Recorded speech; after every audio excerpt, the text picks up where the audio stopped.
Because me, I like being fair. I don't like being unfair. Jana tumekuwa pamoja na Raila na wengine tukijaribu umoja, na mimi nashukuru wenzetu wa Oka ambao ni Wiper, ambao ni KANU na Jirongo. Jirongo yako saa ingine si inaitwaje? Jirongo, yeah? Na Naki ya Mata Karua, si ndio? Na wamesema wanataka kuungana with us as like-minded people, yeah? Hata kama wanasema pia wako na candidate, sisi wa Kenya ndio tutaamua kati ya wao wote. Haja ni tutoke na mtu mmoja ambaye atatuunganisha sisi na hakikishe tuko ndani ya serikali.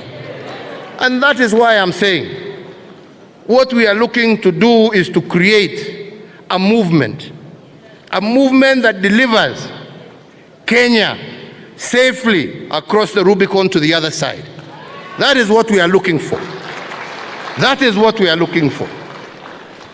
Na vile Raila amesema, tutazunguka pamoja Kenya hii, na baada ya wiki mbili, mimi sina shaka ya kwamba tutarudi mkutano mkubwa tuamue flag bearer wetu ni so and so wa Azimio. Msinisababishe niseme vile mimi nafikiria, kwa sababu wengine watasema project. Mimi tutasema wakati hiyo. Sini namna hiyo.